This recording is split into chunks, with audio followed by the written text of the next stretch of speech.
that this is not happening by chance. I believe these things are happening purposely, and I think that this government is allowing these things to happen, and in many cases causing them to happen purposely according to a plan.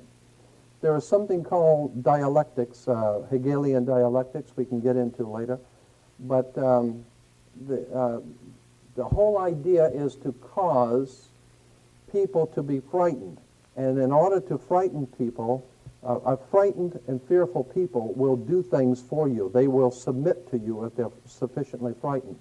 And so the governmental context of what I'm saying is that the government of this country wants people to be frightened. That's why they're continually turning criminals back out into the streets. They go in, they kill 15 people in a McDonald's. They get a $250 fine and a 3 years in jail, which is, and then when we find out what actually happened, they got 1 year, and the fine was commuted, and so they're back on the streets. They're turning murderers back onto the streets. There is no doubt in my mind that it is not because of loss of space, or they don't have the space for the criminals. They got space for you if you don't pay your taxes. The point is that they do not want. They want as much chaos in society as possible. It's a very simple.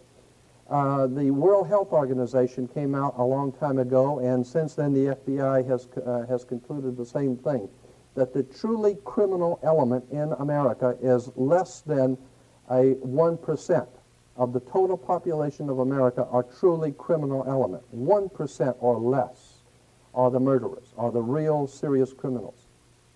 Logic alone would tell you that if you put those people in jail or you put them to death, you don't have any more serious crime. Now what? Now you have very little need for the police department. You have very little need. The people now have more time to think about things. They don't have to worry about their children. They don't have to worry about their family. They don't have to worry about crime in the streets. Consequently, they can concentrate now on who's running this government. How fair are the equitable are the laws, and so therefore it's better to keep people occupied. We've known that for a long time. That's why politics is called political science. There is a method to controlling people. Politics is referred to as political science. It's a science. If you can keep people organized, keep people disorganized, frightened, fearful, broke, that's another thing. They want to keep you financially in a hole. Then people are subservient to you. You do not want people to become self-sufficient and have enough money that they don't have to listen to you. You need crime, and you'll see why. And I'll show you today why you need a lot of crime. You need to let criminals back out into the streets. They talk about something. If you think about the logic behind these rules and behind these new laws we have, it's absolutely insanity. A criminal goes out, he kills somebody, what do? They take the gun away from the criminal and then let the criminal go free. Then they say that there's just a proliferation of crime. We can't do anything about this crime that's out of control, the drug trafficking and all the killings going on and the gangs killing each other. But the point is that if you don't pay your income tax, or if you do something that's against the government, in the system of things, if you get out of the line, they will find you. The IRS will find you if you don't pay your income tax. You can go into the Amazon jungles, and they will come down there looking for you. And if they have to spend $7 million, they're going to find you, and they're going to bring you back here and make an example out of you. So if they have the power, this is the most powerful military nation on the face of the earth, ever devised by men.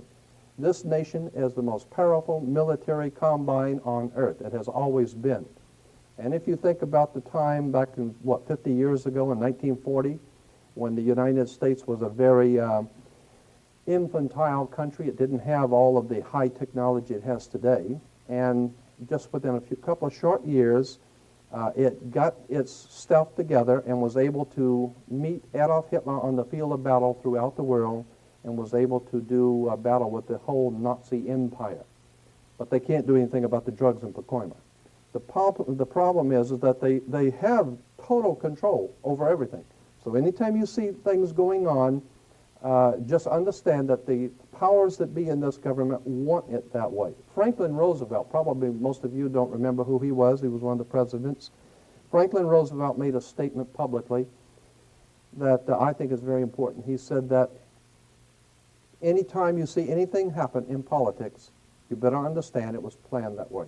So anything that's going on in this country that you see that sounds crazy and lunacy, it's crazy and lunacy to you. But to those guys who are doing it, they know what they're doing. There is a method to the madness.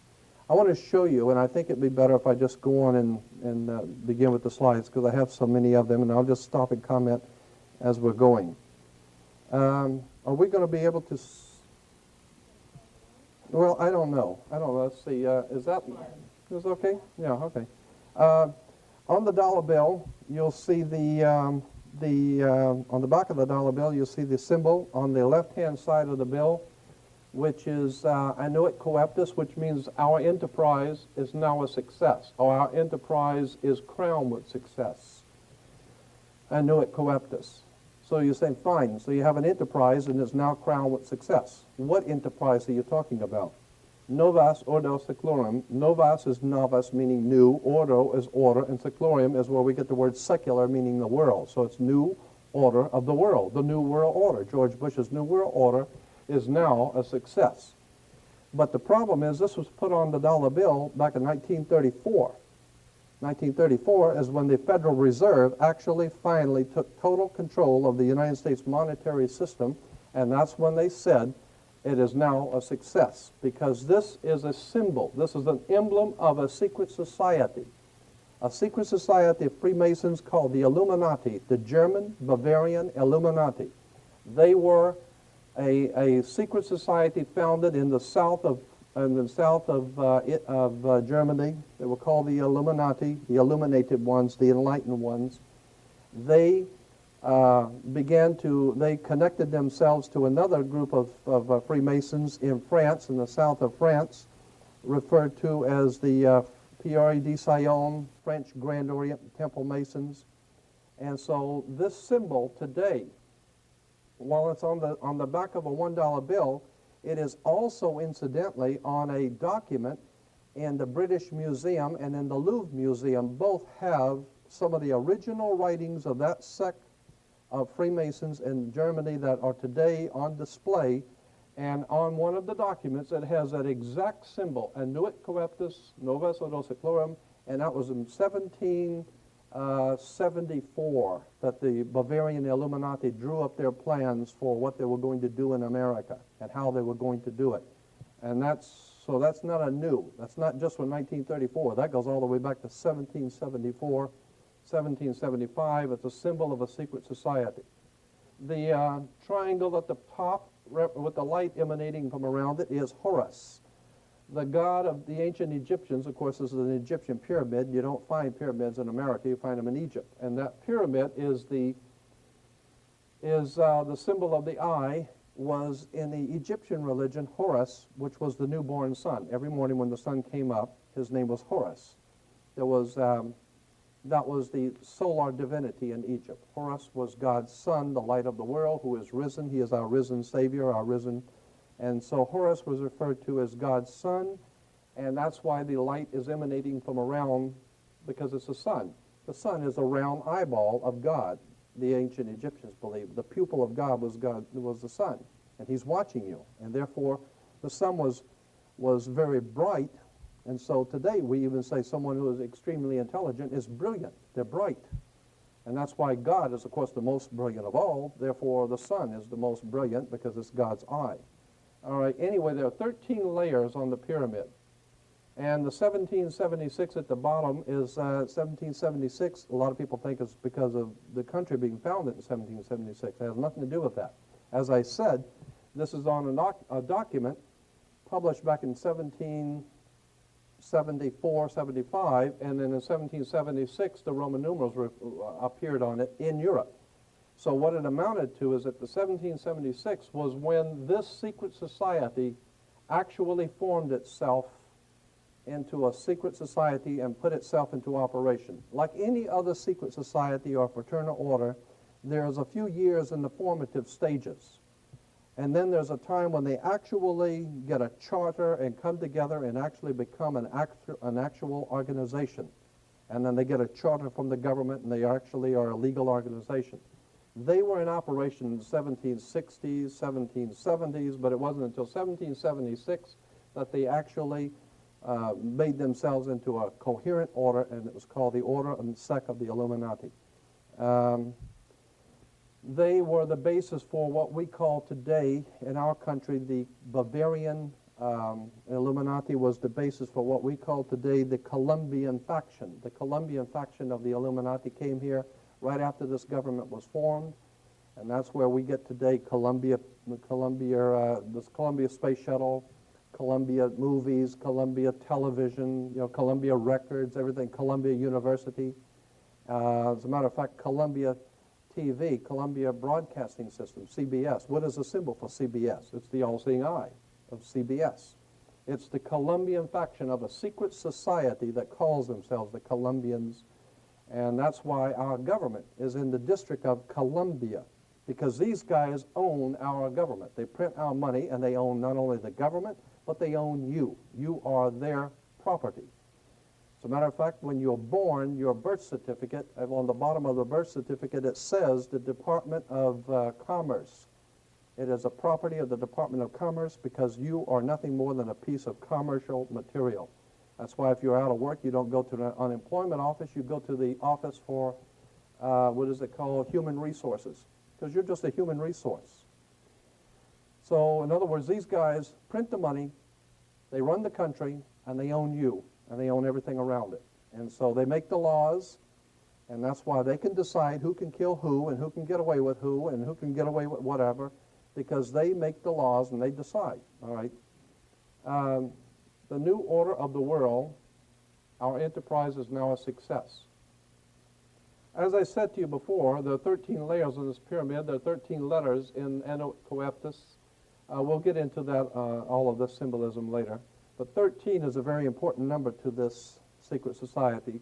There are 13 stripes. There are 13 stars here, which make up the Star of David. The 13 berries, there are 13 leaves, 13 arrows. There are 32 feathers here and 33 feathers there.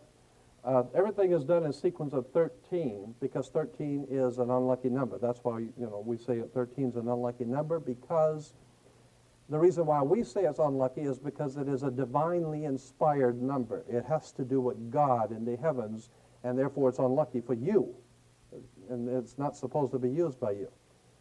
13, of course, is based on, this is what we call Masonic symbolism. Freemasons designed this dollar bill. Everything is done in sequence of 13, and again, I draw your attention to the fact that you have 13 stars here, which collectively make up the Star of David. There's a reason why. Here on the dollar bill, just to show you how clever these guys are and how crafty they are, on the $1 bill at the top, you'll see this little image right here. I think I can make that. This is just an enlargement. This is an enlargement from a photocopy machine, so it's not really that clear. But if you blow it up from an actual photograph, you'll see it is it's a little owl. It's a symbol of the Bohemian Society. The Bohemian Society meets in California on the last 2 weeks of July of every year. The Bohemian Society is another secret society that was spun off of a larger secret society. The Colombians have a little fun club that they meet for 2 weeks out of the year in Northern California, and they're called the Bohemian Society. They meet in something called the Bohemian Grove. I have pictures, which I don't have with me tonight, but I'm going to have on my next lecture, showing all of the presidents, all of the living presidents, excluding the new one, but all of the living presidents at the Bohemian Grove in Northern California, and they're all wearing red and black Ku Klux Klan dress type of regalia, like the Ku Klux Klanners, with the pointed headdress and everything.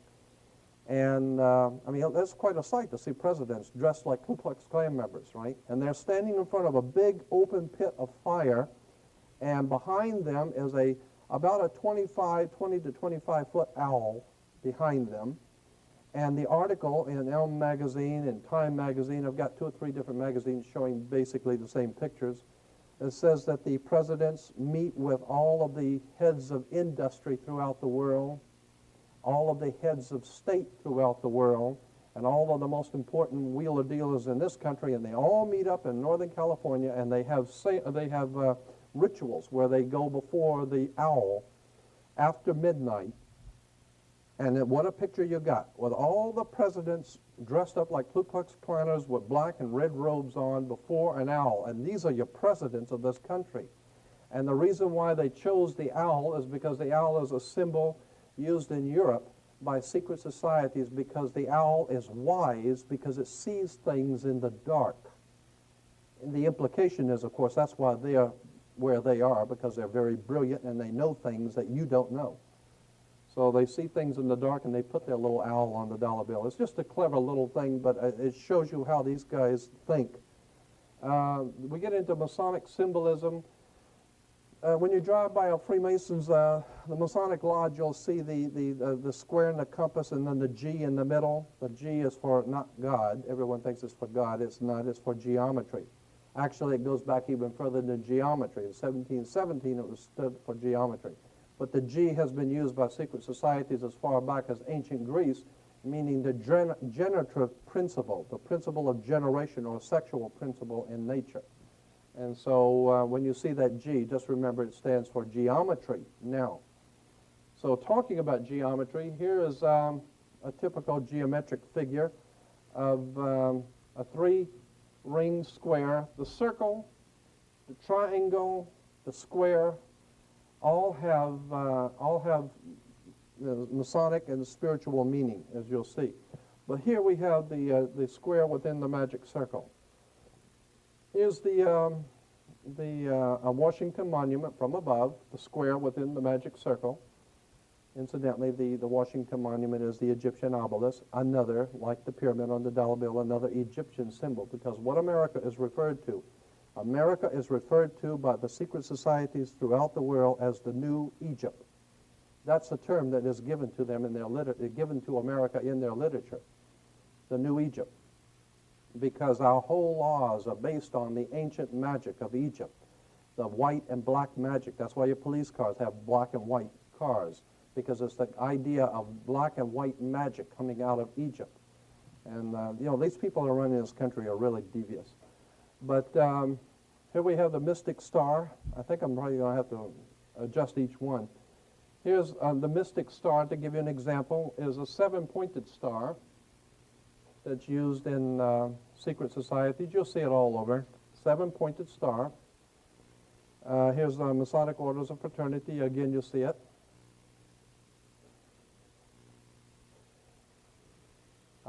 Golden Dawn, Enochian magic. Incidentally, as I said, this whole thing is going to be like a shotgun effect. I'm covering a lot of stuff. But the old symbol of John Wayne in the movies, remember in the old movies when the pilots were taking off on the aircraft carriers, you'd always see the military doing the thumbs up signal, when the planes were getting ready to take off, the thumbs up. Well, that thumbs up signal was developed for America by Aleister Crowley, one of the most master magicians the world's ever known. And he also developed for England, for Churchill, the victory sign, the V for victory. The V for victory is from the Jewish Masonic symbol for benediction and life. You'll see that in a few minutes too. But just to show you that symbols and emblems don't just happen. They're for a reason. They mean something. Again, we go back to the seven-pointed star. And California Highway Patrol, wait a minute, there it is. California Highway Patrol uses a seven-pointed star. It has to do with the Enochian magic. And it's a magical symbol. The seven, of course, is the same seven, but reason why we have 7 days of the week. The synagogues have the seven-candle lampstand, the seven-rayed kingdom. Everything is done in seven. It's a very important number. Here's a double cross, which was Roman Freemasonry. The double cross, which is Eastern, what do you call it, the Russian Orthodox, the Greek and the Eastern Orthodox Church uses the double cross, and it's appropriate because that's exactly what we're talking about here, a double cross. If we understand where that word came from, double cross implies that you've been deceived or been cheated or something. It's a symbol that means something, and I'll show you how it is incorporated into politics. The double cross, like here, and of course on Exxon you have the double cross. And I had a letter from the Exxon Corporation asking them if that was the double cross of Eastern Freemasonry, and they said yes. That's why we did it that way. So, I mean, they don't mind telling you if you are smart enough to figure it out. They'll tell you. You write them, and they'll be very honest with you. Here's interesting. This is probably familiar to you. The five-pointed inverted pentagram is generally, the inverted pentagram is regarded as something representing evil. The five-pointed pentagram, penta, of course, being five. If you take the arms off of a pentagram, the star, and when you have just the inside, you have what is called a pentagon. That's why the United States has a pentagon. The pentagon is a symbol. That's why, incidentally, Chrysler can use the pentagon symbol as a Chrysler symbol, because they're the ones that produced all of the half-tracks and tanks and everything else for the United States during the Second World War for the Pentagon. So they still use the symbol of the pentagon. But what's interesting is that this is an upside down with the point pointing down, the two pointing up, and this is a symbol, of course, as I said, representing the devil. And you see a lot of these killers and rapists and murderers, with the five-pointed pentagram. Here it is again, just showing you how it has its connotation with the pointing down, being the devil. Here's the first synagogue in Los Angeles of the B'nai B'rith in 1873, and up here, what do you see, is the inverted pentagram. We're talking about this is the first synagogue in Los Angeles, and they're using an inverted pentagram, which everyone knows is associated from the earliest ages in the Middle Ages with devil worship, okay? Here's a seven-rayed kingdom of God, how the seven flames and the seven candles of light. Incidentally, the seven-candle lampstand in the synagogue, the seven candles represent the seven lights of the heavens: Mercury, Venus, Mars, Jupiter, Saturn, the sun, and the moon, the seven ancient gods of the ancient world. So when you see the seven candle, that's a very holy seven-candle lampstand. No, it just represents the seven little lights in the heavens. And each one of those lights represented a god. Each one of those gods represented a day. So therefore, we have 7 days of the week to honor the seven-candle lampstand of the seven ancient gods of the world. It's all very metaphysical. It's all very strange, and it's all very well put together. You understand how it works. Here's the shell oil. To give you an idea, well, let me back it up. I moved too quick on that. Here's the Panorama Mall, has an emblem, a symbol, and I put the shell symbol next to it so you can see what we're talking about here in shell is the sun rising between two triangles. The sun rising between, that's a sunrise, it's not a shell. Just like the Toyota, you see the sun rising, and I wrote a letter to the Shell Oil Corporation, and I sent them pictures like this, and I had some extensive research material I sent with them and said, is this true? Is this not, in fact, a shell, but it is a sunrise, which is a symbol of a secret society in Europe, and it is used in this way? And they said, yes. They wrote back and said, yes, it is a secret society symbol. It's been used for the last 100 years. Prince Bernard of the Netherlands was a member of this secret society. And so when you drive by a shell, just remember, it's not a shell, it's a sunrise of a secret society, and I'll get into that, what it means later. And it's just to show you how emblems and symbols all around us, and we don't even know what they mean. Here's another one. The eight-pointed star is two squares superimposed on each other. Get it better. There's a square here, and then a square here, and it's called the double square of Freemasonry. The reason for the double square, the first square means that you play fair and square. You know, when you play baseball down at the town square, and if you, anything which is legitimate and right according to the secret societies is square. You play fair and square. And if you go to jail, they'll give you 3 square meals. It's fair. It's the right thing to do, right? And so the whole idea is square means that everything which is right and legal and just and everything's squared. So that's why even in court they say, well, your testimony doesn't square with the facts. It's square means things which are right and correct.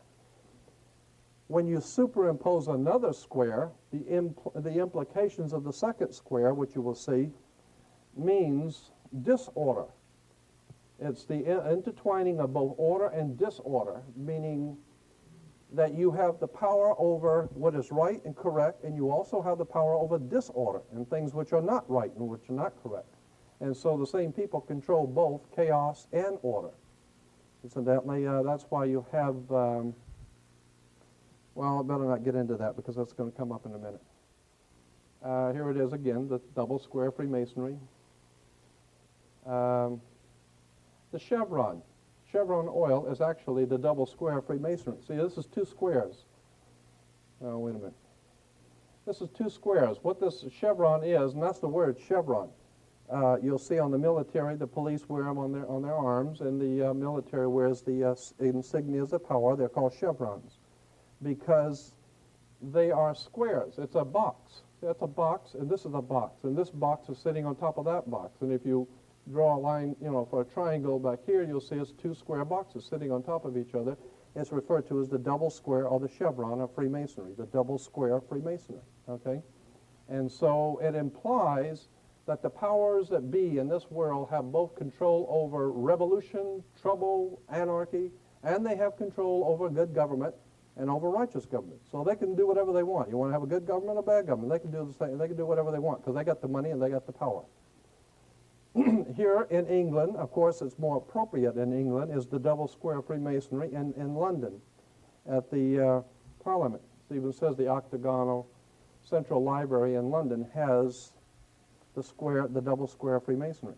And of course, I think it's appropriate there because they do, in fact, finance and organize and direct all over the world. All kinds of bloodshed and violence all over the world is being organized, directed, and financed by the United States government and the British government together, Britain and America, are the reason for the violence and the chaos that we're seeing throughout the world today. In Yugoslavia, it's all been planned. This is all part of something that the United States is doing in the Middle East right now, and Yugoslavia is going to pay for it. Again, we have the double square. All right. Here is the double square Freemasonry worn by the Queen. And this square is, the Masonic square is referred to as the Knights of Malta square. This one is the British square Freemasonry. The Knights of Malta, you'll see it's like four little triangles coming together, but they don't actually have a point in the middle. It's just a round or a nothingness in the middle. You'll see that again in Arco, where the four little points come together, but nothing in the middle. The Knights of Malta is, the square of Knights of Malta is the pyramid from the top, looking down on the pyramid of Egypt without the capstone. That's because, remember, on the dollar bill, the capstone is not connected to the body of the pyramid. So here is flying over the top of the pyramid, looking down on the Great Pyramid, you don't have a point because the chief cornerstone is not on the pyramid. Actually, and I just threw this in, I don't know why, but I did. Here's Under Life in Fascism. I wanted to make the point about political symbols. We hear a lot of people talking on radio and television about fascism and how bad the fascists are and fascism this and fascism that. Well, in most cases, fascism or fascists have come to power after the nation has suffered an economic collapse. Are we having problems economically or what? Right? A military defeat, Vietnam, and some other disaster. The fascist party wins mass support by promising to revive the economy and restore national pride. And that's exactly what the government's saying today. They need to restore national pride. Get Clinton in there to be president. And no one seems to realize Bill Clinton, as a Rhodes Scholar, trained in England and London, England, and Oxford University, bought and paid for by the Rockefeller Foundation, financed and organized his education. He is nothing more than a yes man for the power elites in this country. They want another candidate because he looks good. Personal liberties are severely limited under a fascist government, which is, I'm saying that's what we have here. And the government also controls newspapers, radio, and other means of communication. That's why I'm not on nationwide television, right? And it issues propaganda to promote its policies, and boy, this government does that. Let's see. Oh, yeah. Wait a minute. This is interesting. A secret police force crushes any resistance. I like the word crush because that's what they do. You get in their way, they come out and beat your brains out, right? So here is a symbol of fascism. I thought I had one. Yeah, here it is. The French fascism. This is the symbol for fascism. A bundle of sticks with a hatchet head. Here is a here's another. Incidentally, you always see the red shield. In England, the story of Robin Hood. Robin Hood comes from Robin Hood always in the movie Robin Hood, which Errol Flynn played in. At the very beginning, Errol Flynn is standing behind a red shield. He's standing here. It says Robin Hood. Why? Because the red shield is German for Rothschild. The Rothschilds of England were a German Jewish family in England who took over the Bank of England and took over 5 other banks in Europe and became known as the Rothschild banking dynasty of the world, the richest banking dynasty on earth, okay? Rothschild in German. Roth is red and shield is flag or a shield. So Rothschild is red shield. And red shield, everybody in Europe knew that the Rothschilds were the biggest murdering bunch of thieves and thugs the world's ever known. Oh, sure, they're very wealthy and they get banks, but nonetheless, these are just high-class thugs. And so they were called hoods, and that's where we get the word hoods. They went around the world robbing, and that's why they're called Robin Hood. Robin Hood is the hood that was robbing people in the Sherwood Forest, and that's where the home of the Rothschilds was, in the Sherwood Forest, the Robin Hood, with the red shield Rothschild, and one of the symbols was the fasci, or this is a symbol for world fascism. And fascist was an authoritarian political movement that developed in Italy, several other European countries in 1919. Its name was derived from the fasces, this thing here, an ancient Roman symbol of authority consisting of a bundle of rods and an axe. That's incidentally why we had Axis powers in the Second World War. Here's the bundle of sticks with the axe, and this is on an American symbol. This is on the back of the dime, the symbol for fascism on the back of the American dime. There it is. I mean, this is a fascist country. And it says fascism is a dirty, evil government that takes over and controls the people. Well, of course it does. That's what's happening to us. We've been taken over and controlled by fascists. And why? And here it is, the President of the United States standing here giving a State of the Union message, and what's on each side of him? The fascis. This is in the Congress. In the Congress, there are symbols of power for the President. He has 2 large fascis, and very few people have ever even noticed them. They're looking at this guy, and they don't even see these symbols of world fascist power, okay? In case you're so blind you can't see, I blew one up and make sure you can see it. That is a fasci. A bundle of sticks with a hatchet head, and it was used in Rome. Let me explain why it's a bundle of sticks. The idea was in the Roman Empire that Rome could not police the world. What Rome needed to do was to collectivize a police force. That's why George Bush keeps talking about it's not just us in the Middle East. It's not just us in the Middle East. It's a conglomerate. It's a group of us. We merely represent a contingent of a group of nations there. It's not just America. That's the concept of fascism. It's not one stick. It's many sticks joined together with a hatchet head. So one person, one government can't do it, Bush says. What we need is a united nations where we can all unite our sticks together, and now we got power. Now everybody crawls on their knees and kiss the boots because they have a collective consensus of fascist rulers. All these guys get together. That's like the East Side Mafia getting together with the West Side and bring in the New York boys and some of the families out on the West Coast, and let's put this thing together and really rape these people good. And that's what the symbol of fascism means. They now have an axe tied together with a consensus of power. We have a fascist world government right here in America. Here's the United States Senate. 2 fascis on the Senate. I mean, even in playing cards, you got fascis with the king and the jack. That means something. There's a reason why the ace is the highest card in the deck. That's something else. Aces are always higher than the king. for a reason.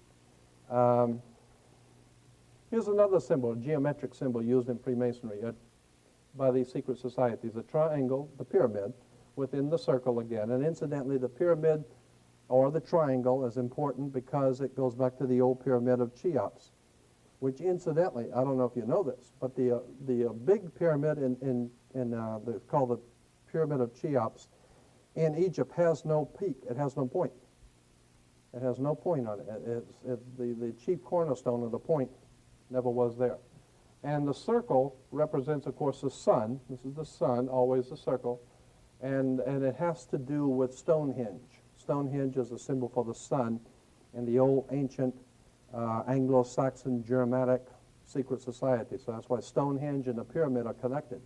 The numerology in Stonehenge and the pyramid are both the same. There's a lot of interesting stuff there when you get into the numerology of the pyramid and Stonehenge. But here's an example of how symbols are used. All right, here's a dictionary of Freemasonry, and here, I'll blow it up. You'll see the triangle and the circle again, and here's the cross and the crown, and we'll go through that in Holy Bible, and the G again for God, which is actually geometry. But this is the triangle and the circle, okay? It's because of the triangle and the circle here. And it has to do with God. It's a symbol of God. It's used in Freemasonry. It's, again, we'll go through. Here's the Bible, Star of David, and up here at the top. Oh, and here it is. But over here on the bottom, it's called the Royal Arch. You may have heard of that in Freemasonry, the Royal Arch degree. And there it is again. And here you'll see it used in churches. The School of Theology at Claremont. Yeah. You see it right there? Used in churches because Claremont School of Theology is a Masonic college. It's financed, organized, and directed by a secret society in Europe. Yeah. And but people don't realize that because it's a church. It has to be holy. And there's nothing holy about it. This is a very powerful secret societies operating throughout the world behind our government and behind governments throughout the world, and they have tied themselves in and set up what they call a religious establishment. And a religious establishment is nothing more than a front man for a very powerful secret societies operating in the world. So they may look holy, but you better do your homework. There's more to religion than meets the eye. Here's the King and Queen of England with the triangle and the circle above them. And incidentally, this is a whole different subject of the British royalty. The reason why we call them the royal family comes from Egypt. Osiris, Isis, and Horus were the original trinity in Egypt that was referred to in Egypt as the Holy Family, the royal family. That's where they get the royal family, because of the triangle, the pyramid of Egypt, with God's son, Horus, rising. And so there's nothing holy about these people at all, okay? And when the King of England, interesting, when the King of England becomes king, the Archbishop of Canterbury, like we have our religious, I don't even know who it is, but when the King of England is crowned king, listen to what the Archbishop of Canterbury has the king say in his inauguration ceremony. Prince Charles, if he becomes king, incidentally he won't, but if he did become king, would say upon taking the throne, the Archbishop says, "You are now being crowned King of England for Jesus Christ. You are sitting on the throne of David for Jehovah, the God of the Old Testament. You are, in fact, Messiah, waiting for, or Shiloh, who is waiting for the Messiah to come back. So you are going to rule God's kingdom until Jesus Christ comes back." That's what the king is told in his initiation rites. The King of England sits on the throne of the God of the Old Testament for Jesus Christ. He represents God's kingdom. And of course we understand that God's kingdom is going to unite the world in some wonderful paradise condition, and therefore the England is referred to as the United Kingdom. So this is it gets very, very interesting when you see where royalty comes from. They actually believe that God put them there. They're a holy family. But the whole thing is based on Egypt, pyramids, triangles. To give you an idea, El Salvador has the triangle, and they have the circle and triangle. Incidentally, let me go back here. There's a little thing, I'm going to have to get into that on my next one because I don't have any slides to really show you, but there's something called a Phrygian cap of liberty. It's a cap that the old French Illuminati Freemasons wore when they overthrew the French monarchy and the French Revolution. You'll read about in school the French Revolution, those guys who actually overthrew the French government and the French Revolution, they all wore a little cap. It was like a stocking cap, a red stocking cap. And that was a symbol of something called the Phrygian cap of liberty. It goes back to the ancient Roman societies in ancient Rome. And I'm not going to get into it because it's a very interesting subject on this Phrygian cap of liberty, and you'll see it many times and what it means. But the point I'm making here is that the triangle is within the circle even in Nicaragua. And, wait a minute, I'm missing something here. Nicaragua and El Salvador, right. And those are the two countries we've had a lot of trouble with in war down in Central America because of this symbol here. That's what is causing the war, is this symbol in the middle. It's called the Phrygian or Phrygian cap of liberty. Just shows you how the triangle and the circle is used. Here's another symbol of Freemasonry. On the Bible, you'll see the cross and the crown. The cross and the crown, of course, is the cross of Jesus within the crown of salvation or whatever. But if you go back to Freemasonry again, you'll see the cross and the crown. The cross and the crown is actually on a chart of Freemasonry, the Scottish and York Rite. We have two rites of Freemasonry in America. The two most important ones are the Scottish and York Rite. The York Rite comes from England, York, England. And when the York Rite came from England, and again I'm saying that this is like a shotgun effect. I'm just making you aware of some interesting little connections. We can get into all of this later. But the York Rite comes out of York, England, and the Duke of York. Prince Andrew is the Duke of York. The Duke of York, the York Rite Freemasons come to America. When America was founded, the first thing they did when the Columbians came over, the York Rite Freemasons came over. And they set up what they call New York. And New York is the Empire State. That's why we have an Empire State Building. New York is the Empire State because it's the new state of the empire, of the New World. It's the New World's Empire State. And the Empire Strikes Back. We get into George Lucas, Steven Spielberg with their Empire Strikes Back and all of that kind of stuff. Because there's symbolism in these Indiana Jones and all that, Star Wars stuff. But anyway, here's a Scottish Rite. They have 33 degrees. That's the reason why you have degrees of Freemasonry. See, the first, second, and third degree. At the third degree, that's why, incidentally, when you're in court or the cops pick you up, they give you the third degree. Right? Reason because the police department is a Masonic order. They wear the Masonic symbols of power on their arm. Incidentally, that's why they call the armed forces, because they use their arm to beat your brains out. And here's the 3 layers of Freemasonry, first, second, and third degree. They're giving you the third degree. Then once you become a third degree Mason, you can either go into the Scottish Rite or you can go into the York Rite. The Scottish Rite is referred to as the Egyptian Rite. Everything that they teach and believe is based on Egypt. Or you go into the York Rite and everything they teach and believe is based on the old York order, which is supposedly called Christian. Right? So at the here again, you have the Royal Arch Masons. Royal Arch is very important with the triangle and the circle, and there's the Knights Templar emblem again with the cross and the crown.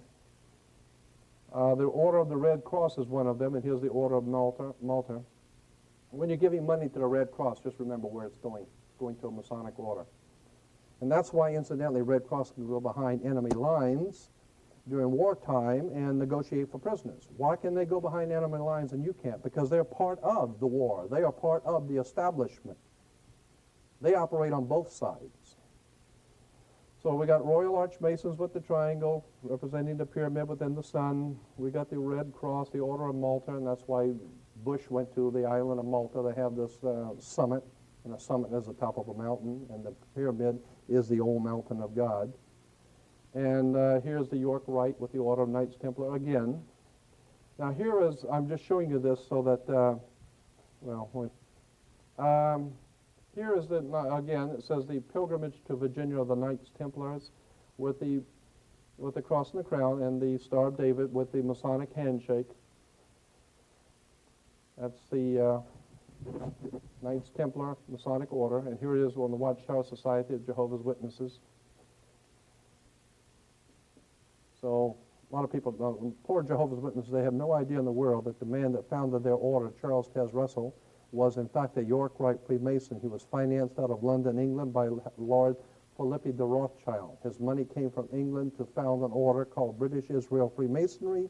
He is nothing more than a Freemasonic conspirator to help the masters in England take over our banking system and our government and have everybody prepared to crawl on their knees and wait for God's kingdom, and Jehovah's going to come to save you. Don't bet on it. Cross and the Crown Lutheran Church. It's many places. Kingdom Identity Ministries, they got the Cross and the Crown. It's found in different churches throughout. Here it is again. All the, these are like what am I trying to say? A catalog for religious symbols. And here's a grinning Cheshire cat with his and he's got the cross and the crown. So when you go to churches and you see this cross and the crown, just know there ain't nothing holy about it. It don't represent nothing holy. It represents a very powerful secret society. Same people who are printing your money are directing the churches. Freemasonic orders. Here's Christian Science, cross and the crown. Mary Baker Eddy's husband was a Freemason in Germany. He was connected to the cross and the crown of the York Rite. You find it everywhere. And I'm just making a point, and the point I make many things that we see in churches we think are religious. We haven't got the faintest idea where these churches came from and what they mean. Here it is on church rings, commitment to Christ, and what they have, Masonic symbols on the... Anyway, here's right here in Pasadena, the Methodist Hospital right over here. We're walking distance. Methodist Hospital, Southern California. Masonic emblems from Europe with the cross and the crown. And they're called, incidentally, those this is interesting. Those Freemasons who are operating out of hospitals are referred to as Knights Hospitallers. They are the Knights Hospitallers. They are the ones that have control over the health in America. The American Medical Association, the American Health Associations, all hospitals come under the Knights Templars, or what they call the Knights Hospitallers. So when you hear all this crying and complaining on the news by the politicians talking about the absolutely prohibitive cost of medical care, what they're saying is our brothers in the Knights Hospitallers need some more money. So they're jacking up everything. We're being had. We're being had by some very powerful secret societies that control our very life. Everything we see, everything we hear, our food is dominated by them. They're putting chemicals in our food. They're killing our people. They're beating people up in the street. They don't really care. These are fascists. They don't care a thing about you or anybody else. They have only one thing in mind, and that is the direct control over the human race. It's called the New World Order. Here's a community Bible church over in Van Nuys, off of Van Nuys Boulevard. Incidentally, you'll see pyramids all over it and triangles. And here's the front. And inside, you can't see it too well. I got to do a better picture of that. But anyway, it's the cross and the crown. Santa Anita Apostolic Church, cross and the crown. It's right here on the Santa Anita Boulevard. Here's another one. This is over here on Colorado Boulevard in Pasadena. It's I think it's a Presbyterian church or a Methodist, I'm not sure. Inside, here it is again. And so when people see all of this, it looks very holy. What you don't understand is that this comes from the Middle Ages. These are symbols out of the Middle Ages of secret societies of Freemasons. These are Freemasonic emblems, the colors. There's a reason for the blue. There's a reason for colors. There's a reason for the symbols. It hadn't got a thing to do with the Lord. It hadn't got anything to do with anything that's holy. These symbols come out of the Middle Ages, out of Germany and France and Spain and England. And as they move into our country and taking over our land and subverting us into slaves, they give us all of these symbols and emblems with their Masonic order of Knights Templars. And they think they have pulled it off. But like Lincoln said, you can fool some of the people some of the time, and most of the people all the time, but you can't fool everybody all the time. They haven't fooled me. I've been on this for 35 years. I got associated with this through my mother's uncle when I was a little kid. He worked at the Vatican Secretary of State's office as a civilian. And every 3 or 4 years, he'd come home and talk about all of this stuff. So I grew up listening to this. And here is a sovereign grand commander's flag for world Freemasonry. Okay? And on the supreme flag, which is, of course, they accepted all over the world. Incidentally, if you go into a court today, when you go into a court, if you see an American flag in any court, state or federal court, if it has a gold fringe around the flag, do you know what that means? There's a very good reason why certain flags have a gold fringe. In other courts, the flag does not have a gold fringe.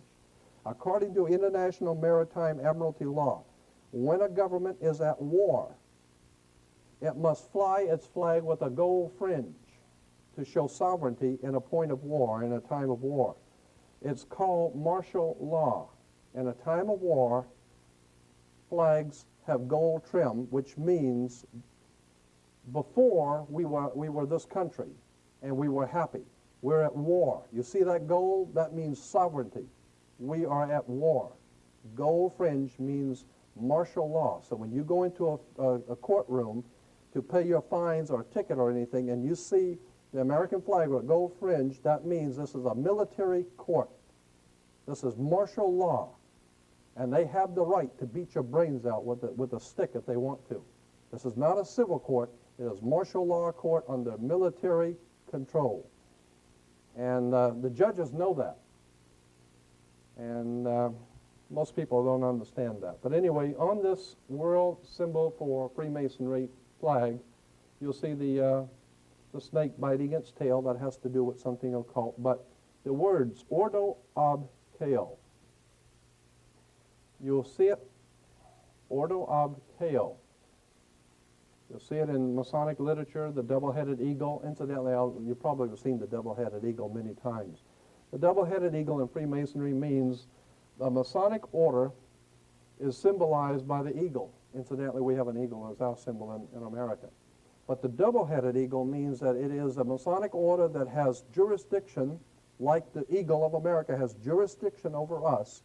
The double-headed eagle implies, according to Masonic literature and all their reference works, implies that the Masonic order has jurisdiction over the Eastern world and over the Western world, over the East and West. So in Russia and China and all those bad, evil people over there, as opposed to Western Europe and America and England and the West, it's still the same game.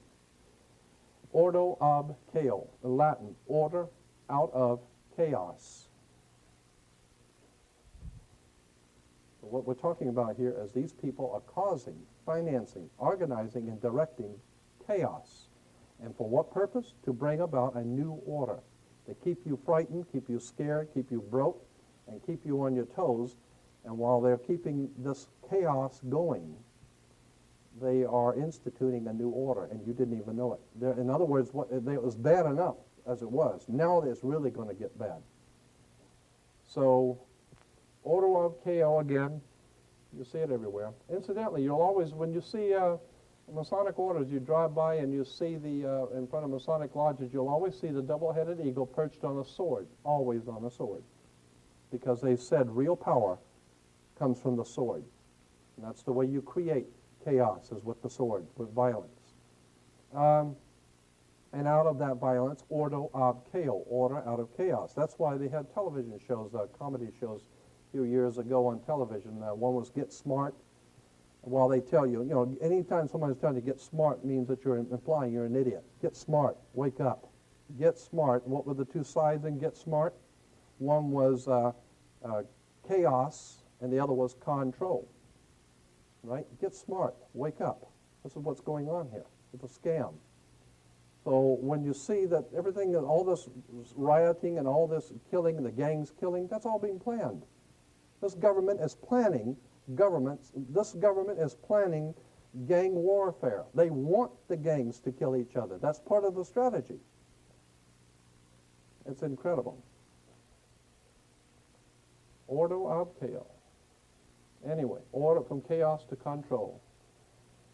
Here's a California Senate, California legislature, 1953 Senate Investigating Committee, and published by the state of California. Okay, and it says, so-called modern communism is apparently the same hypocritical and deadly world conspiracy to destroy civilization that was founded by the secret order of the Illuminati in Bavaria, 1776, May 1st.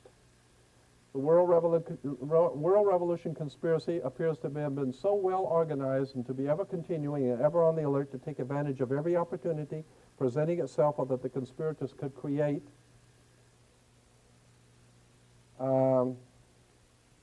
It is significant in this connection that as early as 1783, when unsettled conditions and dissatisfaction in some quarters had arisen in the American colonies, subversive anonymous sermons were circulated among the colonial army to incite dissatisfaction and rebellion. George Washington immediately called the army together, and in addressing them, he used this significant language. We're talking about 1783. George Washington said this, quote, "My God, what can this writer have in view by recommending such measures? Can he be a friend to the army? Can he be a friend to this country? Rather, is he not an insidious foe, some emissary perhaps from New York?"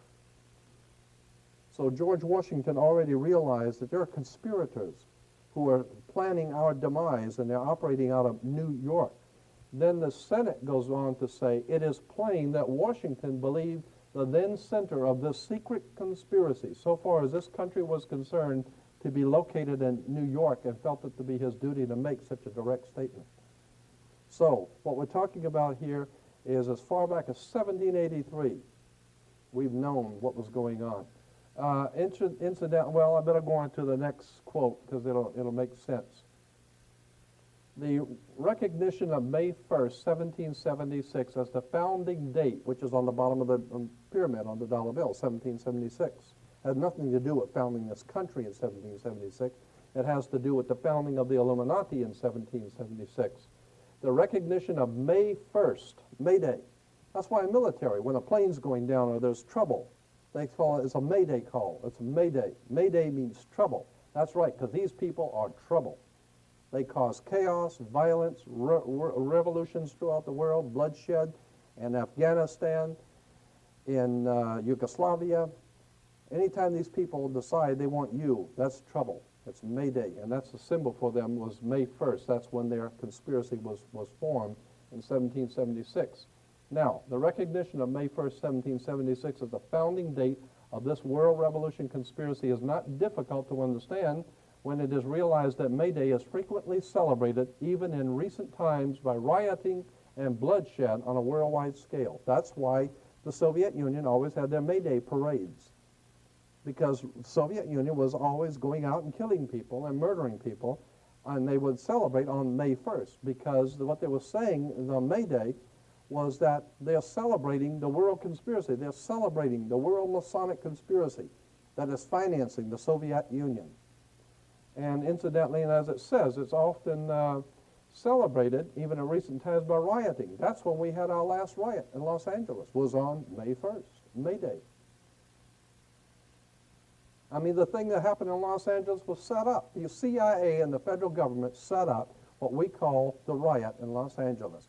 They set up those four guys to, the whole thing was a setup. Dick Gregory even got into this for a 3-hour talk on KPFK, where this whole thing of Rodney King beating was a setup. It was all planned. It was purposely planned. It was purposely designed because they knew the people would be angry and would riot.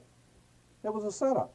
The whole thing. That's why in wartime, we call in this country in wartime, generals talk about the theater of war, the Pacific theater, the Atlantic theater, the European theater. The theater implies it's an act. It's a plan. It's just a theater. It's entertainment. You know, that's all it is. It's a theater of war. In other words, when you see all this violence and raping and killing going on in Czechoslovakia or Romania or wherever the hell it's going on, or in Yugoslavia, it's all been planned. Now, what do you think the Pentagon is all about? They're sitting there planning how they're going to take over different countries, what they need from certain countries. They're breaking the monetary systems of the world. It is all being well planned. There ain't nothing, like Roosevelt said, there ain't nothing happening by chance in politics. Anyway, in issuing this manifesto, the communist conspirators evidently believed the time had arrived when, with the aid of ignorant victims, a worldwide takeover could be accomplished, and there were not enough ignorant victims then, and the expected coup failed. The conspirators thereupon conceived a plan for the future of supplementing the long-established secret conspiracy in existence since May 1st, 1776, with an unremittent public campaign for victims among the ignorant of all nations, and in an attempt to hide from view the underlying hypocritical conspiracies existing since May 1st, 1776, it was decided that in such public campaign, the manifesto of 1848 should be heralded as the founding date for communism, and Karl Marx falsely proclaimed as its author. What this is saying is that we are taught in school that communism is directly caused by Karl Marx and Friedrich Engels writing the Communist Manifesto. In 1848, Communist Manifesto was written by Karl Marx. No such a thing. History tells you that it was written, the Communist Manifesto was written in 1776 in Europe by an order of Freemasonry called the Illuminati. And it wasn't until 1848 that they decided, well, we better tell everybody that somebody else did it. So we'll say Karl Marx came up with it in 1848. No way. What we call communism is nothing more than a plan, banking elements in England and America to divide the world between two divisions, to divide the world between the East and the West, so that you can have war. You've got to have war, chaos, before you can bring control. That's why the United States financed Adolf Hitler. The United States financed the Soviet Union. Soviet Union is called the Soviet Union, not because it's a union of states, it's because it was a unionized under International Labor Organization, the ILO, which was originally called the IWW, the International Workers of the World, which because they wanted to unionize all labor. Painters Union, the Carpenters Union, the Soviet Union, it's unionizing labor. And once you can unionize labor, get control over monetary and labor systems, now you can have them war with control over them. These people are very, very smart. They've got this stuff together. And here's George Washington's, the writings of George Washington from the U.S. government printing office, from original manuscripts. Here George Washington says, I have heard much of the nefarious and dangerous plan and doctrines of the Illuminati. It was not my intention to doubt that the doctrines of the Illuminati and the principles of Jacobinism had not spread in the United States, on the Masons and the Illuminati. In the United States, on the contrary, no one is more truly satisfied of this fact than I am. So he's saying, you don't have to tell me about the Illuminati and what they're doing in New York. I already know. Here is interesting, though. On the Masons and the Illuminati, writing said, individual Freemasons of them, in other words, he's saying in this letter to the man who wrote it, I don't believe all Freemasons in the whole world are evil. I don't think all Freemasons in the whole world are bad.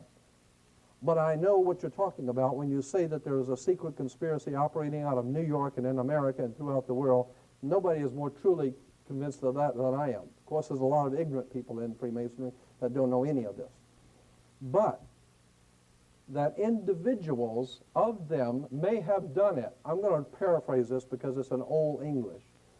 Washington is saying, the idea I meant to convey was that I did not believe that the lodges of Freemasons in this country had, as societies, endeavored to propagate the diabolical tenets of the first, the Illuminati, or the principles, the pernicious principles of the latter, the Jacobins, if they are susceptible to separation. But that there are individuals in the Freemasonic order who may have done this, or that the founder or instruments employed to found the democratic societies of the United States, later to become known as the Democratic Party. The founder or the instruments employed to found the Democratic Party in the United States may have had these objects in mind and actually had the separation of the people from their government in view is too evident to be questioned. What he's saying is that the Democratic Party was founded by a secret society of Freemasons that have one thing that they wanted to do, and that is divide the people from their government. Because before, under a Republican form of government, the people had total control because they were sovereigns. Under a democratic system, when you elect a Democrat, they were already had the idea of separating the people from their government. You just elect some airhead here and send him to Washington. But what you don't know is that this person is not even allowed to run for office unless he is one of them. He's not even allowed to run for Senate or for the state or for any position without being a part of this thing.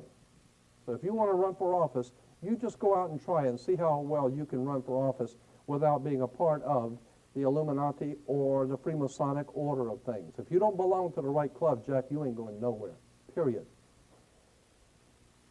Here's a congressional report from the congressional hearings on steps toward British Union, again, Union, steps toward British Union, a world state in international strife. I'll run that back by you again. British Union, a world state. What are you talking about, a world state? You're talking about a one world order, a world state, an international war. And on page 13, this is a very interesting document, 28 pages long. But on page 13 it says, let me call your attention to the fact that on the reverse of the Great Seal of the U.S., which appears on dollar bills, you will find the exact symbol of the British Israel World Federation movement.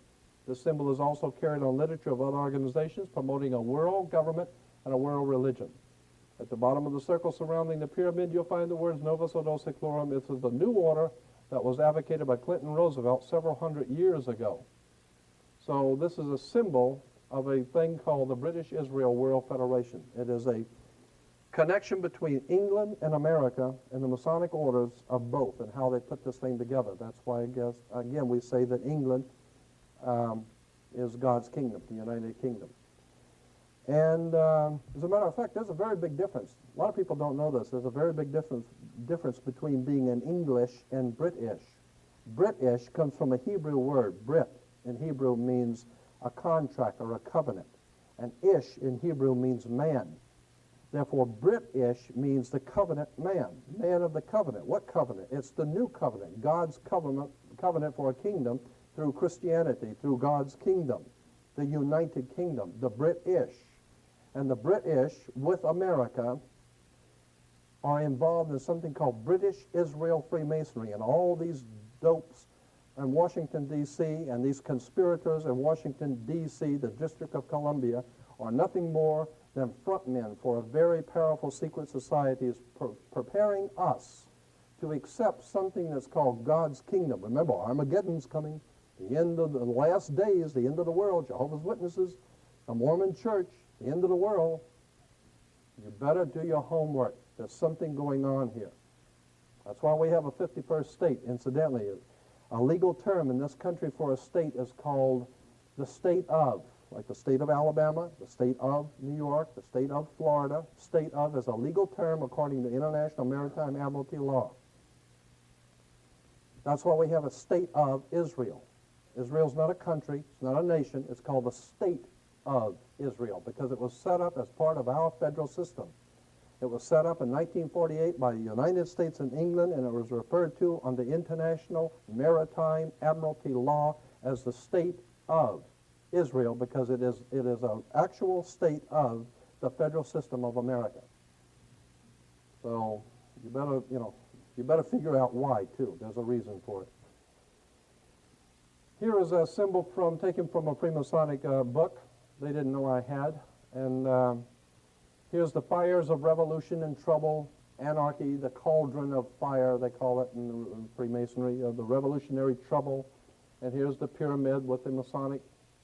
And down here you have three contingents or three factions of Freemasonry, always at war with each other. You have the Pope, which is incidentally, the Catholic Church is a Jewish Freemasonic movement, founded in the Middle Ages in the year 325 by Constantine. It is a Jewish Freemasonic political movement. That's why the Pope wears the little yarmulke. He wears the little yarmulke with the cardinals. They wear the tellus. All of these symbols and emblems in the Catholic Church are nothing but Jewish Freemasonry. Kabbalistic. Yeah, Kabbalistic Freemasonry. You'll see, I'll give you a lot of examples of that very quickly. This represents Rome, or the Roman Freemasonic orders, and incidentally, you'll see a lot of this stuff in Godfather 3. In the movie Godfather 3, there's a lot of this stuff talking about the secret societies and the Freemasons operating in the Vatican and all that kind of stuff. And, incidentally, the guy who directed those shows and put them on, the Godfather series, Francis Ford Coppola. I was doing some research at the police department down at Parker Center, and in their files, they have a whole file on Francis Ford Coppola. Francis Ford Coppola's father was Carmine Coppola, who was a don in the mafia in the city of Corleone, Italy. Huh? Corleone's? That was his father. His father was a don in the mafia in Corleone, Italy. That's how you can make such a great movie and know so much about it. Hell, his father is the don in Corleone. You know? So, anyway, incidentally, I think Francis Ford Coppola is great, but I mean, he's very knowledgeable. He's put stuff together. You better figure out where he's getting all that money to make, Apocalypse Now and all the, hundreds and hundreds and hundreds of millions of dollars. Where's he getting the money from? I mean, where do these people get the money from? They're getting it from secret societies and fraternal orders that are the powers behind our government, okay? So here we got the Vatican, we got the Knights of Malta, and the King of England. They're all in there working up the fires of trouble all over the world. Here's the Pope with the yarmulke. Why, I ask you, are all of the politicians and all these world leaders all on their knees to the Pope? It's not because they're Catholic. I mean, here's the Emperor of Japan, Japanese, and he's on his knees, or getting ready to. So how come these people are all on their knees to the Pope? It has nothing to do with the fact that he's Catholic. It has to do with the fact of who he represents. He represents a very powerful secret society referred to as the Knights of Malta. And in world Freemasonry, there is something we call today an unwritten code of ethics among the thieves. I mean, you may be the East Coast family and the West Coast family, but when you meet, there's a certain respect for each other. So the Eastern nations, they respect that he represents a very powerful secret society of the West. And so it's only honorable to show respect. It doesn't mean we can't have a war. It doesn't mean we can't kill each other.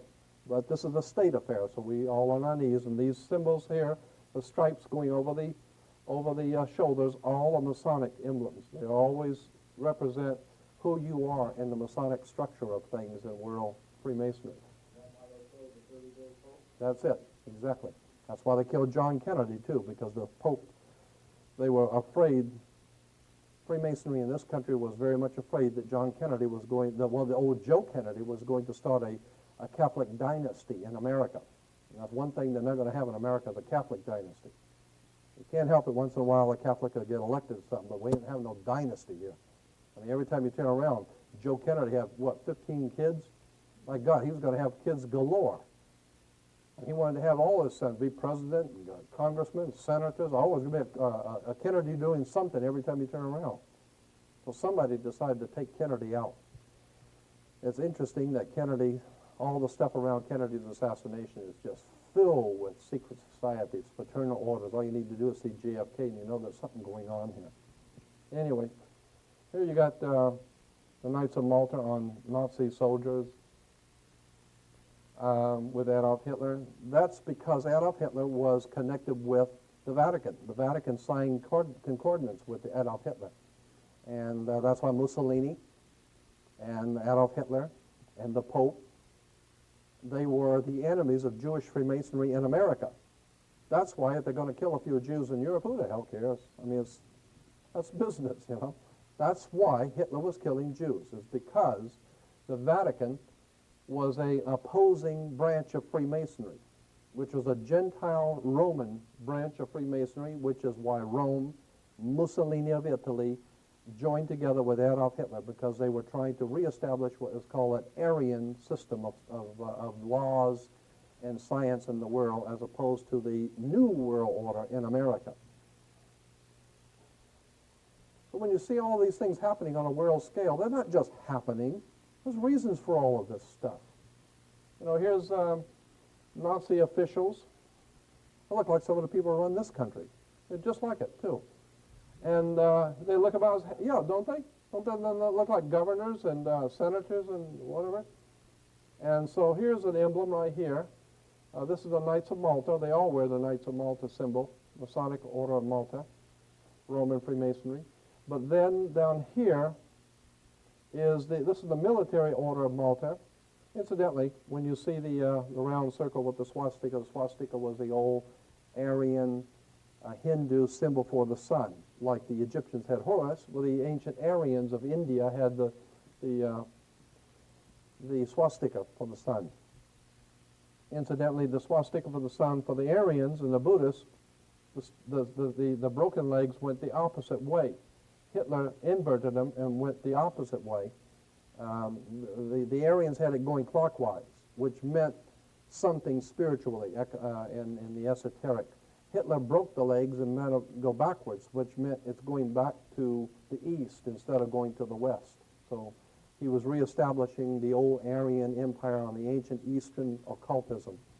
All of this has to do with secret societies and subversive movements. But anyway, this Knights of Malta religious emblem here on this one is interesting because when you enlarge it, I think I need to, that's pretty good. You'll see that it is the same one as the other one we showed on the before, Knights of Malta, but you'll see it's two circles. There's an outside circle and an inside circle, all right? Here it is again. Outside circle and inside circle, okay? Knights of Malta, religious Knights of Malta cross. And there it is again. But where is this at? It's in Pasadena. First Congregational Church in Pasadena. Right?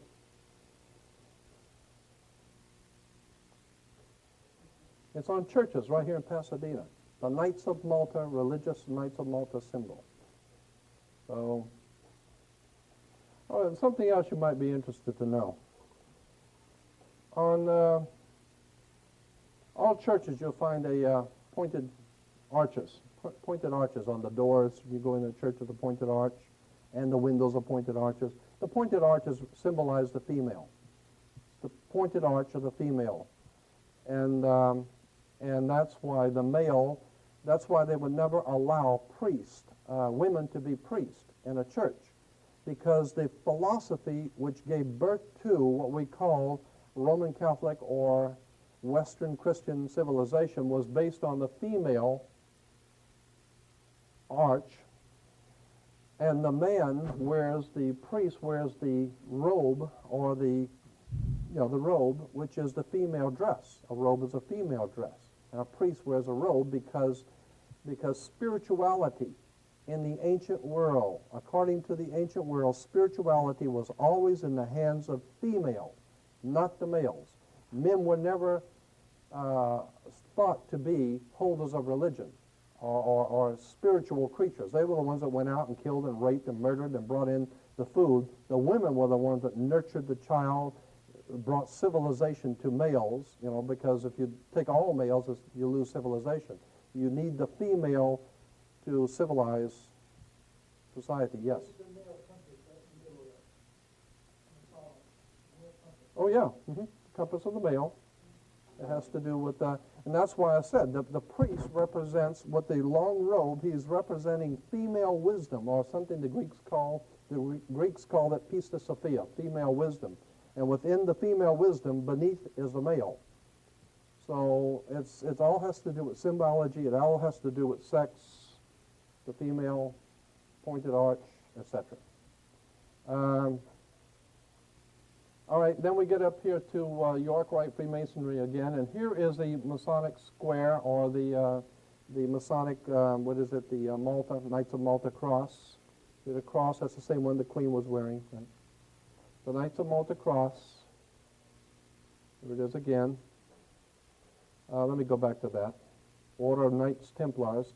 That's why in Israel today, you see the Jews going to the Wailing Wall, and you see this in the news. They're at the Wailing Wall. It's the wall in which they wail.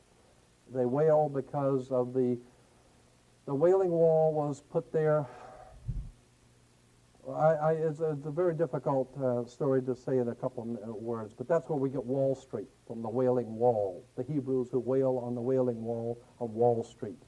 It has to do with symbolism, which goes back to Solomon's Temple. Solomon's Temple was the symbol and the home of what is called the Knights Templars, Knights of the Temple.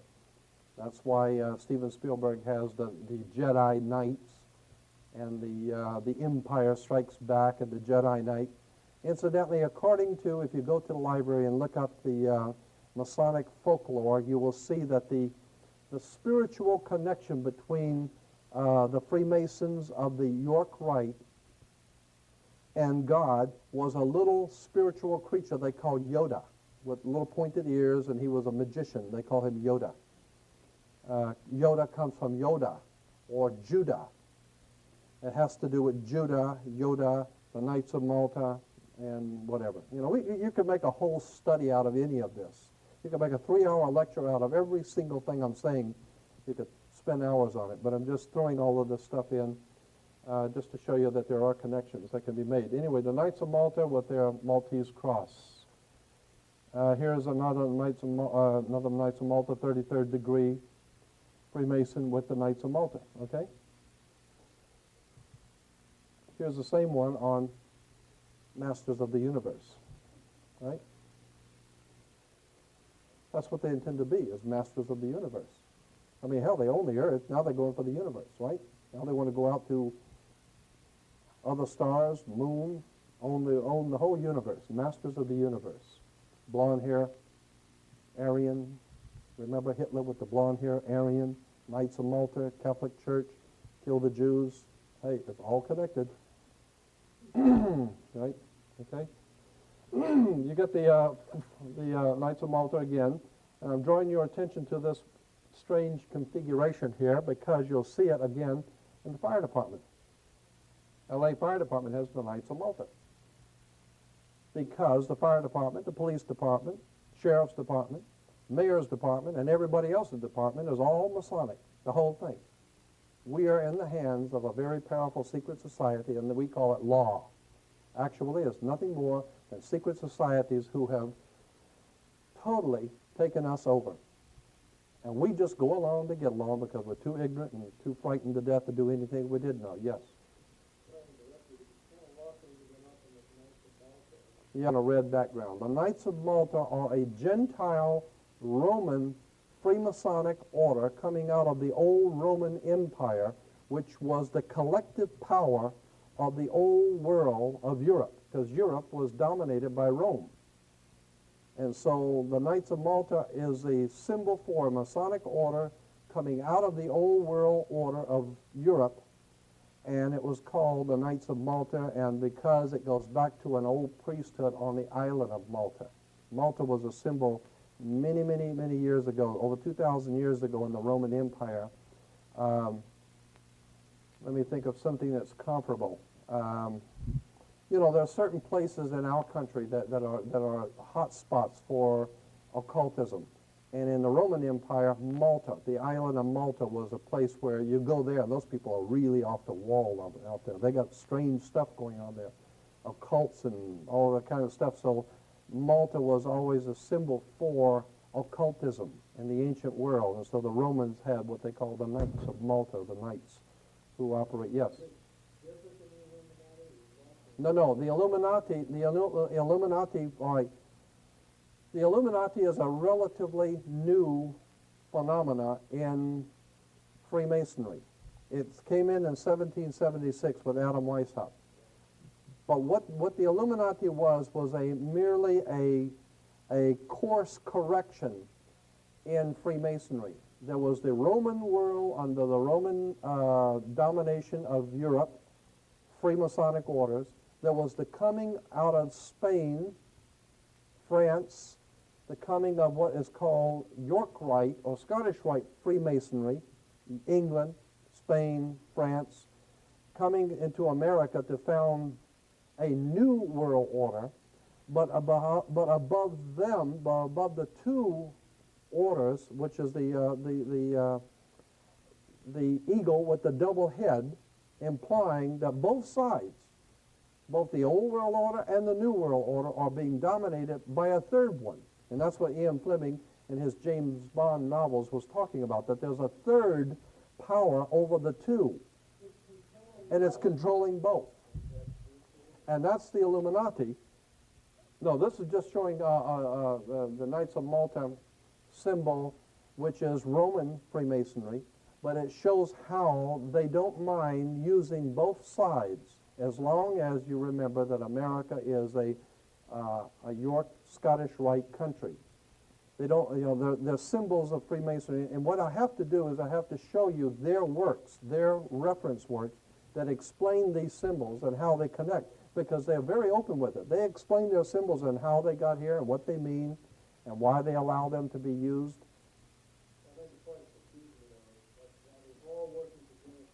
Yes.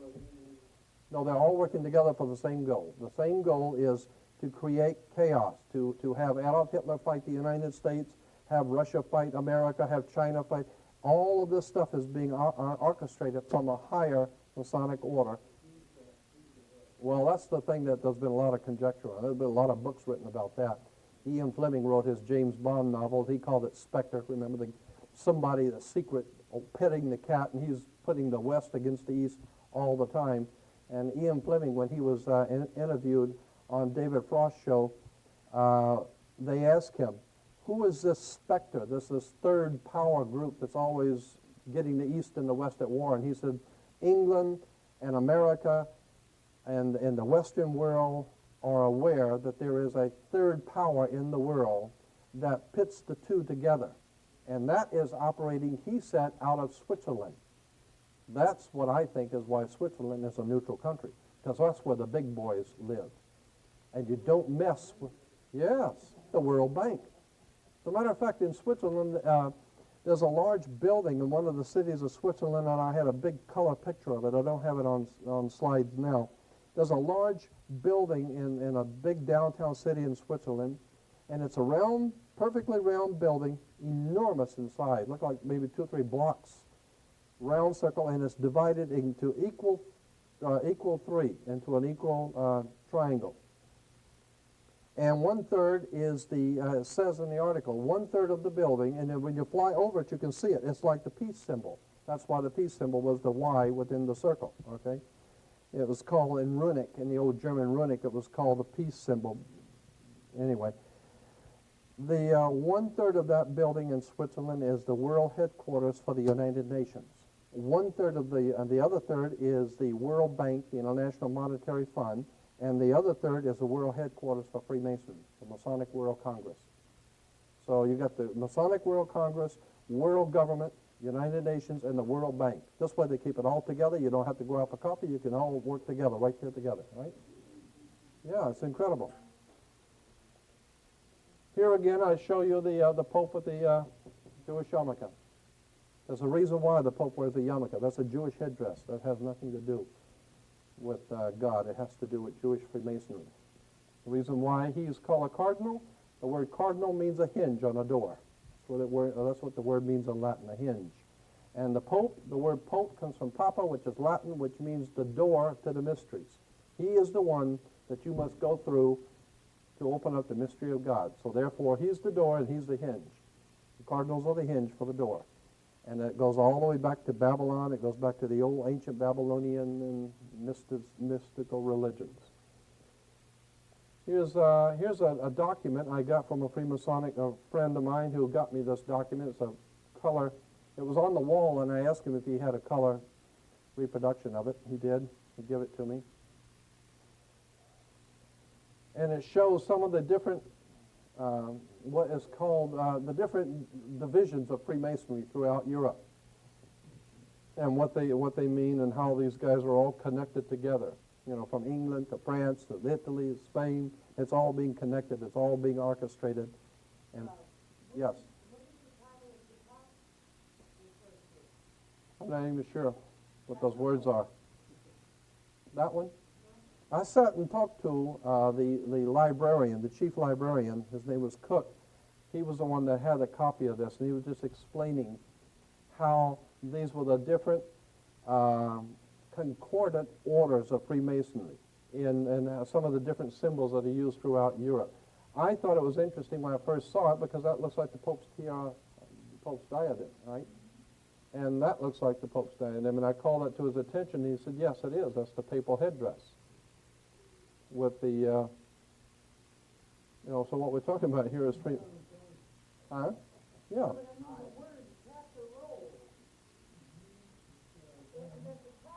Yeah, I understand. I'm saying I don't read the language. That's what I'm saying. Do you read it? No, I don't either.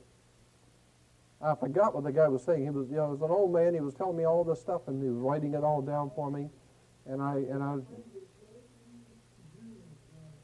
J-E-U, de la. Probably. That probably has something to do with it. Yeah. Well, whatever. Yeah, whatever. And he's part of the group and part of the plan. Of course. Because it's the state of the New York Empire. Right, the Empire Strikes Back. George Lucas. Oh yeah, the more we change, the more we stay the same. Nothing new.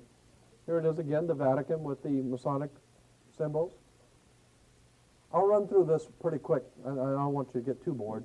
But anyway, here's a papal headdress, but these are all accoutrements for Judaism, right? The Ark of the Covenant and the mercy seat, and here's the Jewish high priest, and he's wearing the same one you just saw, which was worn by the Pope. The Pope's headdress. But we're talking Jewish here. We're not talking Roman Catholic. Unless, of course, you understand Roman Catholic is Jewish. Here is Freemasonry, and off of a page it's called Chapter Jewels of Freemasonry. Symbols of the different departments of Freemasonry. And up here you'll see the king, the scribe, and the high priest. And for the high priest, what you have is the Pope's headdress. The Pope is the high priest of Freemasonry. And the King of England, he's in there too. But that's why there was a war between the King of England, King Henry VIII, had a falling out with the Pope. And the King Henry said to the Pope, I don't like the way you're doing things here because you're hanging out too much with the wrong kind of people, and so our Knights of the Order of York are not happy with you, and so we're going to break it off. We don't want you ruling England anymore. So from here on out, we're going to be king of the kingdom. The keys are going to be those keys on the bottom of the papacy on the Masonic. Well, let me go back and show it to you. Come on, one more time. Where are the keys?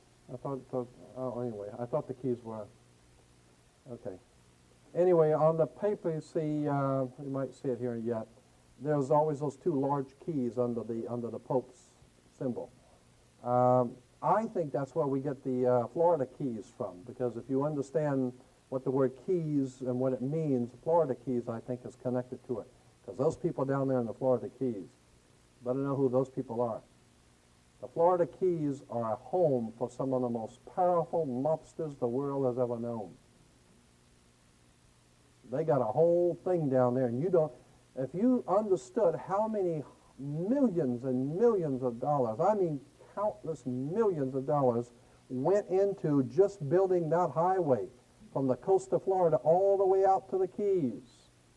That is an astronomical feat for the military, and the military was in charge of doing that. The Seabees laid it all out, and the military laid out that, and if you've ever gone down there, that highway is a beautiful highway going way out, as far out as the eye can see. Right. Now, how much did that cost? And how come you put it out there? For who? So, yeah. Uh-huh. They didn't put it out there for me. I don't live there.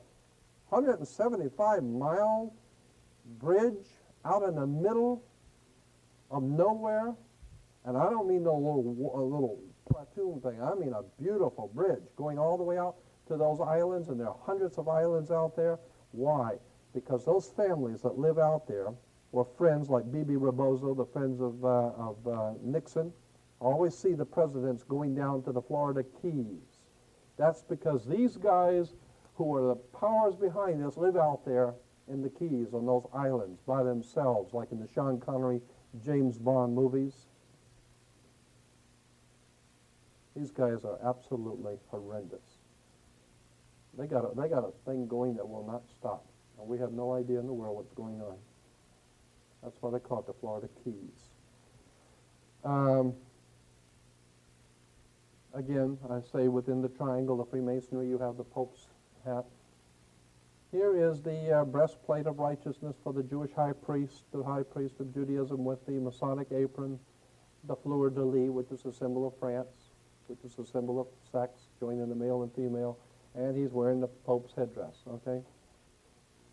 Here's another Masonic apron, and on the apron you will see King of England, the Pope. Incidentally, that's why when you go to college, you get out of high school, you wear, when you graduate from high school and college, you wear a black robe, same black robe that a priest wears.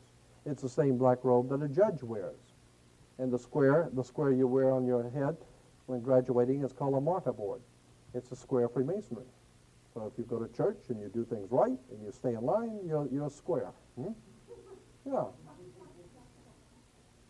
And here is what we call the Royal Arch Freemasonry, which we saw before, Royal Arch. And that stone right in the middle that holds the two sides of a Royal Arch together is called a keystone. That's why Pennsylvania is called a keystone state, because Pennsylvania is where the Constitution was signed, where these guys put this whole thing together. That was the keystone state, where the keystone was finally dropped between the 6 and the 6, and the one in the middle makes 13, the 13 colonies, the keystone state. Again, it says, for the Royal Arch chapter, note the headdress of the principals. We're talking about the Royal Arch chapter, right? And note the headdress, again, the Pope, the King of England. Now, we have something here, these symbols up here, this is what is called, and I can't remember if it's a 60 or the 90, but I'll do it again. This is I think the 60-degree square of Freemasonry with the G for geometry in the middle. The 60-degree, and incidentally, the reason why it's like this is because of the triangle pointing down and the triangle pointing up. You know, if you cross them, then it becomes the Star of David. That's why it's there that way. Yeah, that's it. And that's according to the Masonic books. They say it's actually a takeoff on the Masonic Star of David. Triangle up and triangle down, but this is the 60-degree square. All right. On them, anytime you see like the Olympic stars or any of these other, they always have the ribbon, right? Anytime you get an award from the government, it's on a ribbon. That's called a 90-degree square. That's a square, but it's at the 90 degree, a 90-degree square, okay? You have to keep that in mind because that's a Masonic square, okay? Here it is, the 60-degree and the 90-degree. Okay, I'll back it up. I was wrong. That's the 90-degree, and this is the 60-degree. 90-degree square, 60-degree square. Well, it has to do with, figures the square of the 90-degree, and here's the square progress of the 60-degree, okay? The 60 and the 90 degrees. And what are we talking about here? We're talking about Freemasonry, okay? Here it is again. The same the square Freemasonry. Here you see it, the 90 degree and the 60 degree in churches. Yeah. So when you see these choirs, singers in churches, they're wearing the square of Freemasonry on them. And it's only appropriate because they're worshiping the Masonic God. Here is St. Louis at Jerusalem. According to, I don't know if this you can't see this too well, but it says St. Louis at Jerusalem. According to Masonic history, the man who first captured Jerusalem for the Knights Templars was St. Louis. So they honor St. Louis with the Royal Arch in St. Louis, the Royal Arch. Yeah, in St. Louis, the Royal Arch degree of Freemasonry. I mean, these guys are good. They do all this stuff and crap in front of you, and you have no idea. Yeah. No idea in the world. It's all connected. There's nothing happening by chance. And there's no problem with economics in this country. There's no problem with lawlessness in this country. There's no problem with anything. This is the strongest, most powerful nation on the face of the earth. So if there's any problems, it's because they are causing the problem to keep you agitated and frightened and scared and in control. Ordo ab teo. Here's something called the Summit of the Arch. This is from a State Department bulletin. And here it's, I don't know if you can see that, the reading. It's the meeting of all of the top criminal families in the world. The Germans, the American, Margaret Thatcher. These are all the heads of state in the Western world.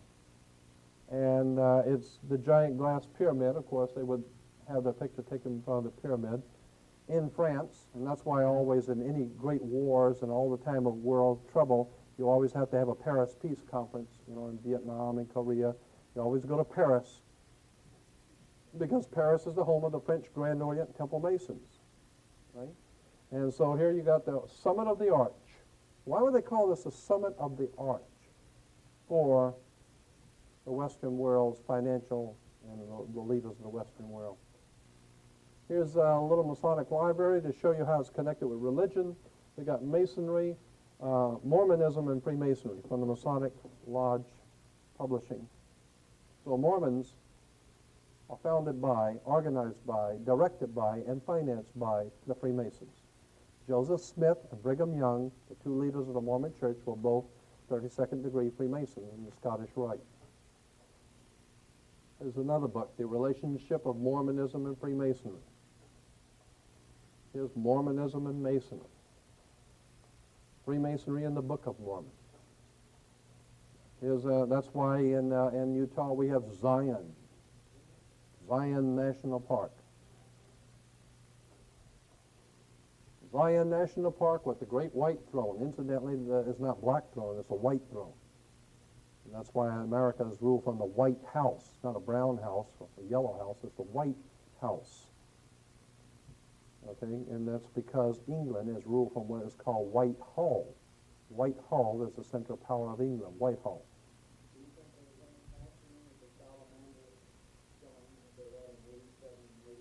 I'm telling you, the people who are running this country are the most powerful criminals the world's ever known.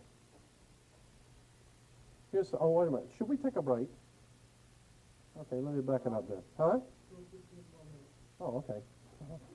That way we'll make it work out all right on the tape, okay? So, all right, let's get past this one thing and then we'll take a break. Masonic Orders of Fraternity. This is taken from a Masonic document. The direct descent of the essential program of the esoteric schools was entrusted to groups already well conditioned for the work.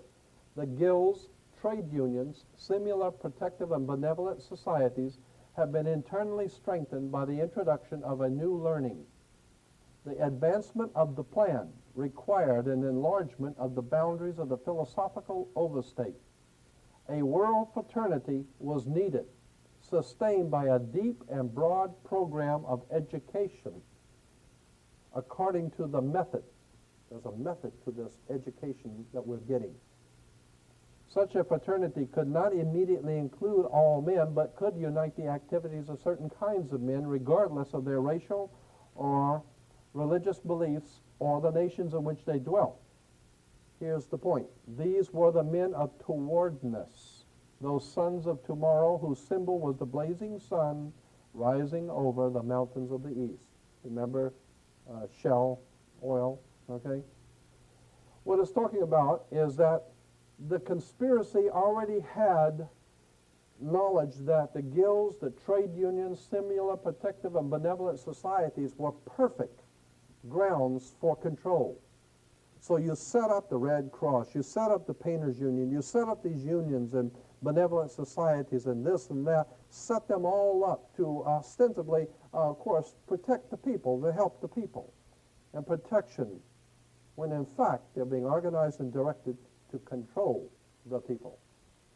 And it does, and such a fraternity could not immediately, we can't explain this conspiracy to everybody. We can't count in everybody on this. But we could unite certain kinds of men. As long as we all understand what's going on here, we could unite these different organizations together. And the symbol for these men, these were the men of towardness, whose sons of tomorrow, these sons of tomorrow, whose symbol was a blazing sun rising over the mountains of the east. That's important. These were the men of towardness, the sons of tomorrow, whose symbol was the blazing sun rising over the mountains of the east. While it is difficult to trace the elements of a pattern never intended to be obvious, the broad shape of a design is dimly apparent, the invisible empire. So it's saying it's very difficult to put all of this together. But the reason why it's difficult is it was never intended to be obvious anyway. I mean, if you're on the inside, you know there's a design, but on the outside, it's not supposed to be obvious.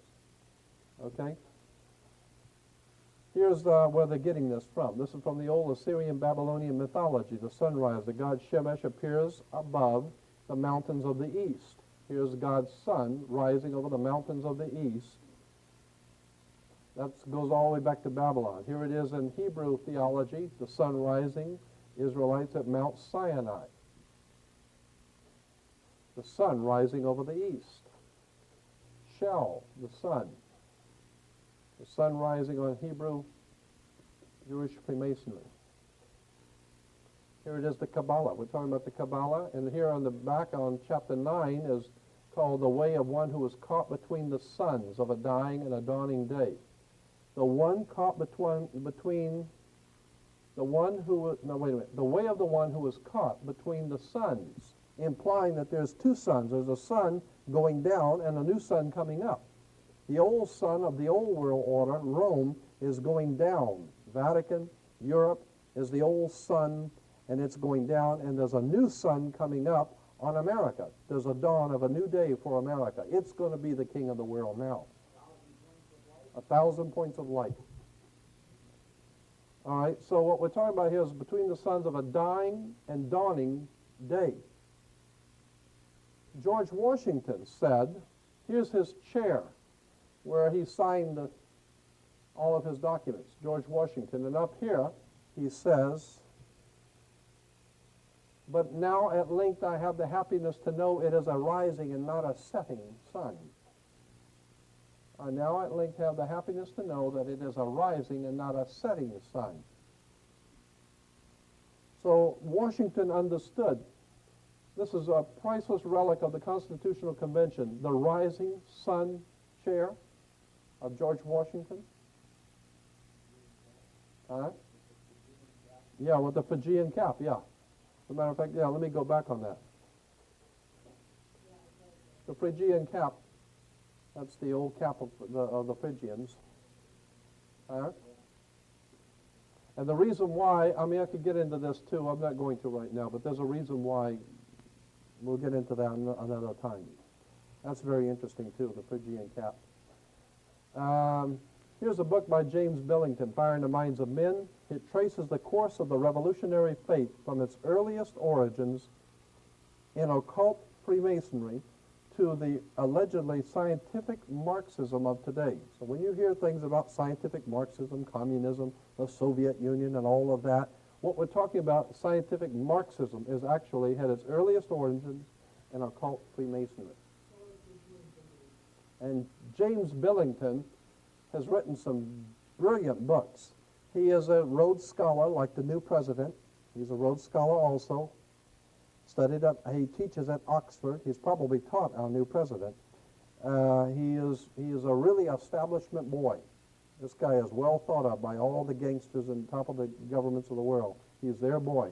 And he is a very, very brilliant man. He's put out some very thick books on the Illuminati and Masonic. This whole book is dealing with the Masonic symbols and emblems that are used throughout the world and what they mean, and well, a tremendous book. But I was showing you this only because in relation to Marxism, connecting it with the origins in Freemasonry, okay? Again, here's a page from an encyclopedia on Russia, and over here you have the flag and this national coat of arms. The national coat of arms talks about the rising sun is a symbol of the dawning of the new day of communism. New day is in quotes, okay? The rising sun is a symbol of the dawning of the new day of communism, all right? This symbol came out for the Soviet Union 1930s, late 30s, mid to late 30s. It originally came out at that time. In New York, we have the dawn of a new day, dawning of a new day of communism. And in New York, we have for the World's Fair in 1939, the dawn of a new day. There's connections between the New York World's Fair and the coming of the Soviet Union. Somebody's trying to tell us something in New York.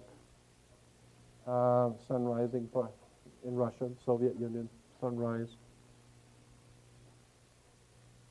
Here's the, what is it, half a dollar?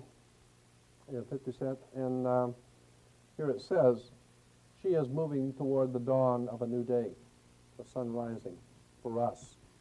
They put communism over there, it's rising for us now. Now we're coming into a communist system. We call it democratic, like the People's Democratic Republic of China, the People's Democratic Republic of Cuba, the People's Democratic Republic of Romania, and now we got the People's Democratic Republic of America. And nothing in all Marxist communism is the same as the old Roman fascism. It's all totalitarian dictatorships, period. Here's Charles Taze Russell, founder of Jehovah's Witnesses. He's telling everybody the new day is dawning, preparing all the poor Jehovah's Witnesses for the dawn of a new day. Here is the Watchtower Bible Tract Society of Pennsylvania, Jehovah's Witnesses with the sun rising over the mountains of the east.